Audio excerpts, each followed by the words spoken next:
Griselda Blanco wasn't just a gangster. She was a pioneer of modern drug trafficking, one of the most feared figures of the Miami cocaine wars, and a woman whose level of violence shocked even seasoned cartel bosses. They called her La Madrina. Others called her the Black Widow. By the late 70s and early 80s, Blanco had built a cocaine empire that moved tons of drugs from Colombia into the United States. Miami became her battlefield. Drive-by shootings, bombings, executions in broad daylight, many of them were tactics she popularized. She reportedly ordered or approved hundreds of murders, including the killing of her own husbands. But unlike many cartel leaders, Griselda Blanco didn't die at the height of her power. In 1985, she was arrested in California and later convicted on drug charges. She spent nearly 20 years in prison. When she was released in 2004, the world she had once ruled no longer existed.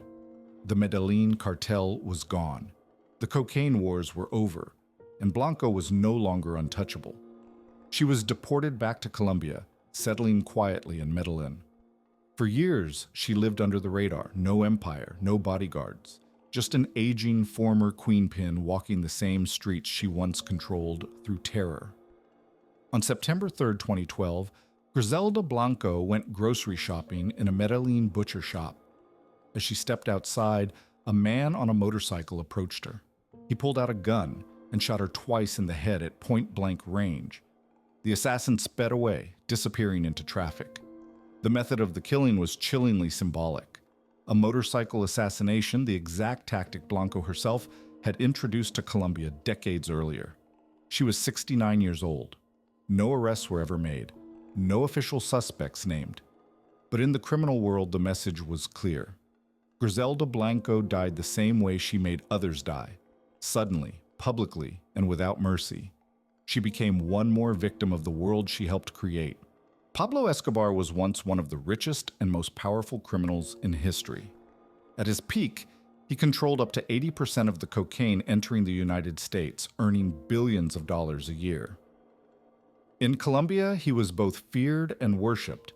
To some, he was a monster. To others, a Robin Hood who built houses and football fields for the poor. But by the early 90s, Escobar's world was collapsing. After years of bombings, assassinations, and open war against the Colombian state, Escobar made a deal with the government in 1991. He agreed to surrender on one condition. He would serve his sentence in a prison of his own design. That prison, La Catedral, was more a luxury compound than a jail. From inside, Escobar continued running his cartel, hosting parties, and ordering murders. The illusion ended in 1992 when authorities tried to move him to a real military prison. Escobar escaped through a hidden exit built into the mountainside. From that moment on, he was a fugitive. A massive manhunt began. Colombian police formed the Search Bloc, supported by U.S. intelligence agencies. At the same time, a shadowy vigilante group known as Los Pepes, made up of Escobar's enemies, started hunting his associates, killing anyone linked to him. Escobar was completely isolated. His network was destroyed piece by piece. On December 2nd, 1993, one day after his 44th birthday, Escobar made a fatal mistake.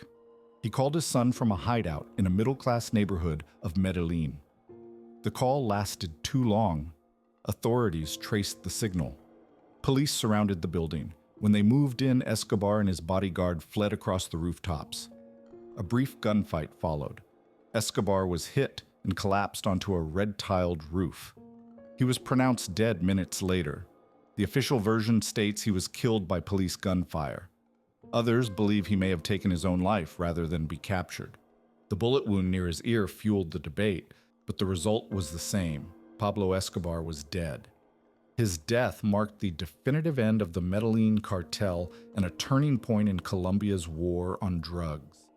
Al Capone was once the most powerful gangster in America.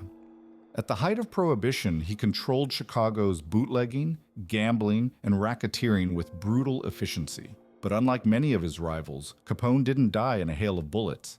His end was slower, quieter, and in many ways more disturbing. After years of avoiding murder charges, Capone was finally brought down in 1931, not for violence, but for tax evasion. Convicted and sentenced to 11 years in federal prison, he was sent to Alcatraz, where his influence meant nothing. While imprisoned, Capone's health collapsed. He had contracted syphilis years earlier, and without proper treatment, the disease progressed to neurosyphilis. Guards and doctors reported drastic mental decline. He became confused, paranoid, and childlike. At one point, he believed he was being haunted by the ghost of a man he had ordered killed. Released in 1939 due to his failing condition, Capone returned to his mansion in Palm Island, Florida. By then, he was no longer the feared boss of Chicago, but a broken man. His mental capacity had reportedly regressed to that of a child. He spent his final years largely isolated, fishing, wandering his estate, and suffering repeated strokes. On January 25, 1947, Al Capone died at the age of 48. The official cause was cardiac arrest following pneumonia, with neurosyphilis listed as a major contributing factor. There were no gunmen, no revenge, no dramatic showdown. The man who ruled Chicago through fear and violence didn't die like a gangster. He died slowly, consumed by disease, stripped of power, and forgotten by the criminal world he once dominated. Joe Masseria, known as Joe the Boss, was one of the most powerful and feared figures in early American organized crime.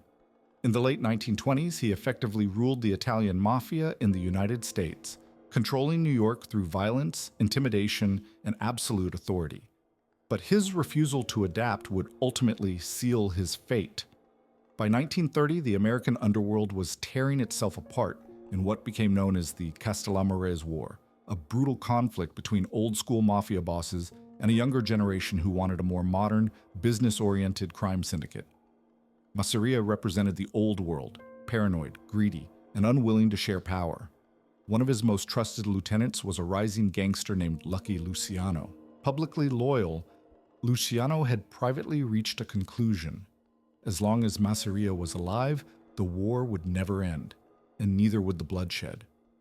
Luciano began negotiating behind the scenes with Masseria's enemies, offering a future without endless internal wars.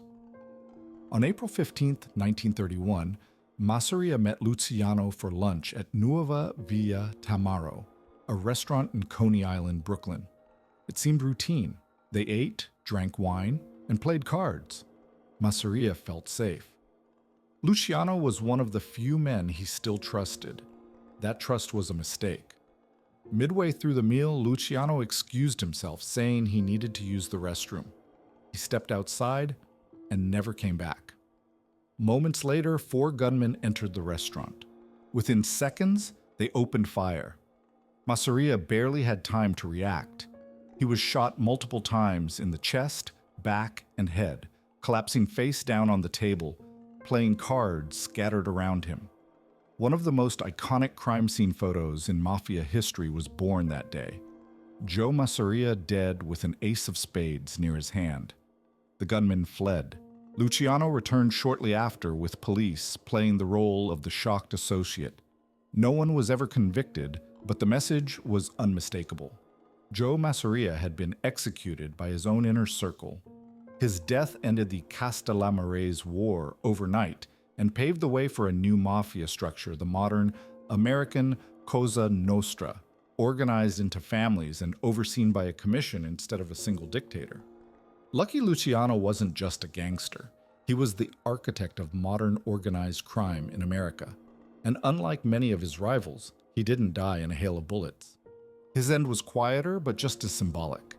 After orchestrating the assassinations of Joe Masseria in 1931, Luciano helped end the bloody Castellano War and reshape the mafia forever.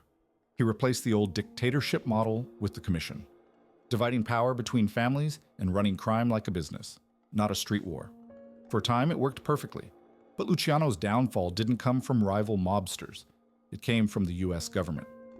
In 1936, New York prosecutor Thomas E. Dewey targeted Luciano using an unexpected angle: prostitution.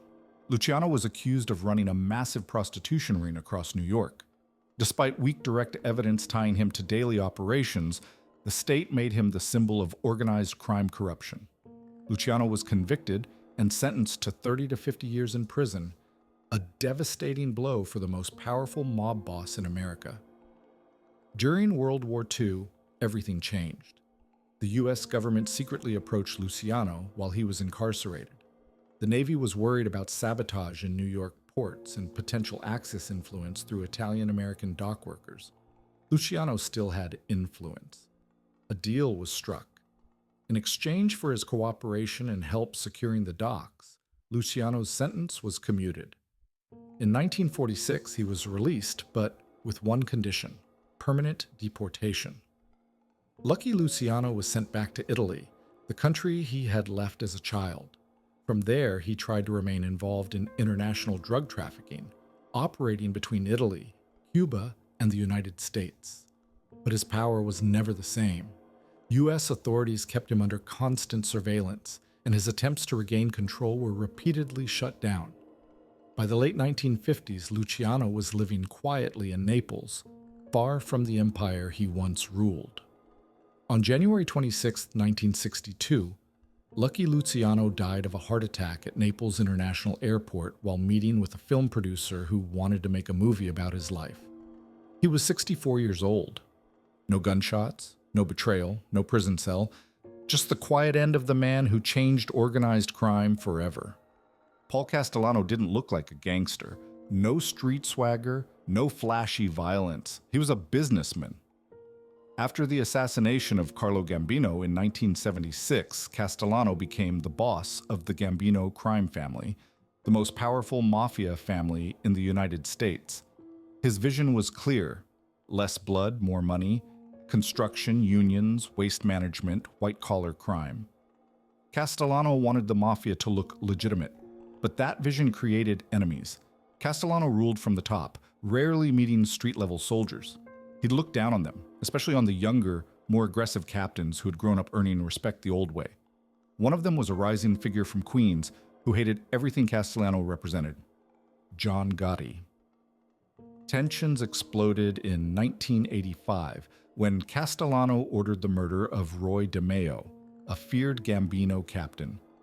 That decision convinced many that Castellano had become a liability. Worse still, he was facing serious federal charges from the FBI's commission case, which threatened to put multiple mafia bosses behind bars at once. To many inside the family, Castellano looked weak and dangerous to keep alive. On December 16, 1985, Castellano arrived at Sparks Steakhouse in Manhattan for a meeting. He never made it inside. As he stepped out of his car, gunmen approached from both sides. Multiple shots rang out. Castellano was hit repeatedly and collapsed on the sidewalk, bleeding to death in full view of rush-hour traffic. His driver was killed instantly beside him. The assassins vanished into New York City within seconds. It was one of the most public, shocking mafia hits in American history. And it wasn't random. The murder of Paul Castellano had been carefully orchestrated by John Gotti, who would immediately seize control of the Gambino family. Unlike Castellano, Gotti embraced attention, cameras, and headlines. Castellano died like a boss who lost touch with the streets. And John Gotti? He would enjoy the spotlight, but that spotlight would eventually destroy him. Where others hid in the shadows, he walked straight into cameras. After orchestrating the assassination of Paul Castellano in 1985, Gotti became boss of the Gambino family overnight.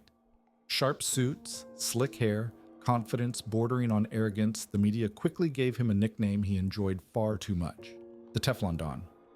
Charges never seemed to stick. Jury after jury failed to convict him. But what made Gotti famous was also what doomed him. Unlike old school bosses, Gotti talked, constantly.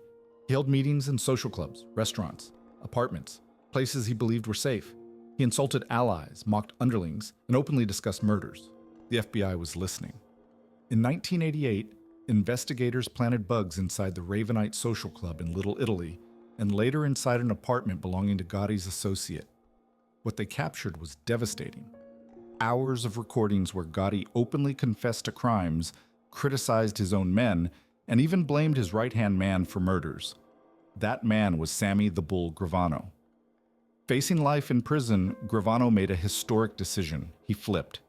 His testimony, combined with the FBI tapes, destroyed Gotti's defenses completely. The Teflon coating was gone.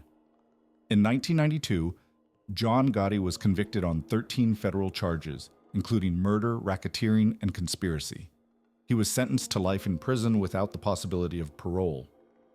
On June 10, 2002, John Gotti died at age 61 in a federal prison hospital in Missouri. The official cause was throat cancer. Just a man who once ran America's most powerful crime family, fading quietly in a prison bed. Sam Giancana knew too much, and in the mafia, that's usually a death sentence. As boss of the Chicago outfit in the 50s and 60s, Giancana wasn't just a gangster. He was a power broker. He controlled unions, casinos, politicians, and most dangerously, he had connections that went far beyond organized crime, including the CIA. Through middlemen like Johnny Roselli, Giancana was allegedly involved in secret CIA plots to assassinate Fidel Castro. At the same time, he maintained close ties with the Kennedy family, particularly through his relationship with Judith Campbell Exner, who was romantically involved with both Giancana and President John F. Kennedy. By the early 70s, Giancana was no longer boss.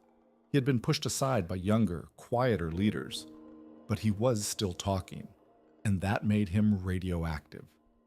In 1975, Giancana was subpoenaed to testify before a U.S. Senate committee investigating CIA mafia assassination plots. For the first time, a former mob boss was about to speak publicly about the unholy alliance between organized crime and the U.S. government. He never got the chance.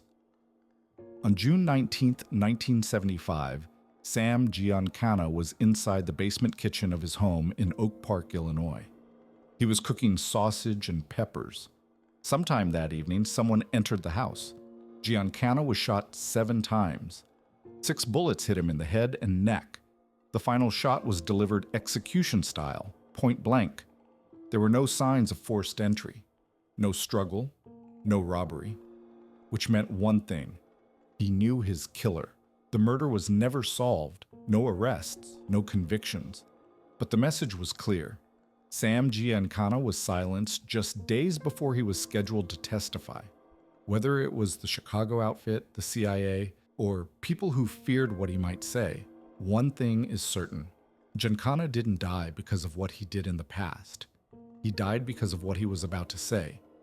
Whitey Bulger spent decades escaping death. For years, James Whitey Bulger was the undisputed boss of South Boston. Through extortion, drug trafficking, and murder, he ruled the city while secretly doing something even more dangerous. He was an FBI informant. Starting in the 70s, Bulger fed information to the FBI about rival gangs, while continuing his own criminal empire.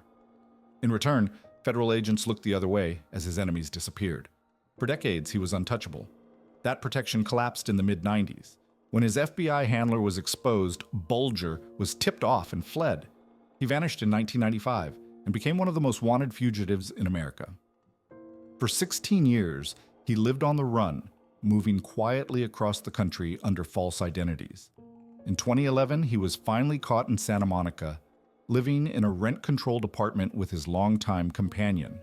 Inside, agents found weapons, fake IDs, and hundreds of thousands of dollars in cash. Bulger was convicted in 2013 of 11 murders, racketeering, and multiple federal crimes. He was sentenced to 2 consecutive life sentences plus 5 years. At that point, most people assumed he would die quietly in prison. They were wrong. On October 30th, 2018, Bulger was transferred to USP Hazleton, a notoriously violent federal prison in West Virginia. He arrived late the night before, 89 years old, frail, and confined to a wheelchair. By morning, everyone knew who he was. Whitey Bulger wasn't just a mob boss, he was a rat. Less than 12 hours after his arrival, 2 inmates entered his cell. One was a former mob enforcer. The other had ties to organized crime. They beat Bulger to death using a padlock wrapped in a sock. The attack lasted less than 2 minutes. When guards found him, Bulger's face was so badly beaten he was barely recognizable. He was pronounced dead at 6:23 a.m. No guards intervened. No alarms were triggered in time. His killers later claimed it was justice. Bugsy Siegel helped create Las Vegas. and the mob made sure he didn't live long enough to enjoy it. Benjamin Siegel was one of the most violent and charismatic gangsters of his era, coming up through the New York underworld alongside figures like Lucky Luciano and Meyer Lansky. Siegel built his reputation during Prohibition as a ruthless enforcer with an explosive temper. They called him Bugsy, short for Bugs, meaning crazy. He hated the nickname, but it fit. In the 40s, Siegel was sent west to expand the mob's interests. That's when he saw an opportunity no one else took seriously: Las Vegas. At the time, Vegas was a dusty desert town. Siegel envisioned something radical, a luxury casino resort that would attract Hollywood stars, politicians, and high rollers. The project was called the Flamingo, named after his girlfriend, Virginia Hill. The mob financed it. And that's where the problems began. Construction costs exploded. What was supposed to cost around $1 million ballooned to several times that. Every time the bosses asked where the money was going, Siegel had excuses.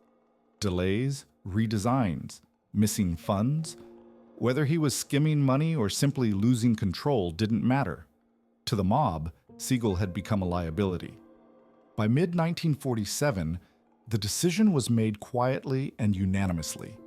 Bugsy Siegel had to go. On the night of June 20th, 1947, Siegel was sitting in the living room of a Beverly Hills home reading a newspaper, completely unaware that his fate had already been sealed.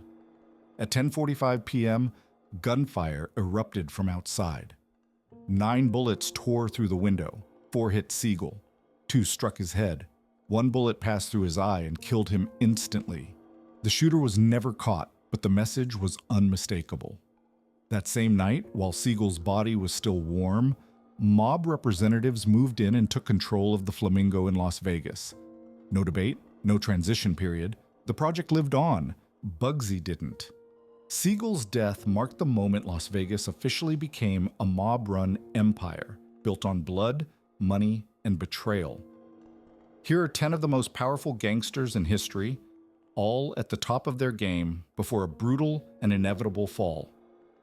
Tell me in the comments which one shocked you the most. And if you enjoyed the video, like it, boost it, and subscribe for more dark stories. See you soon. Bye.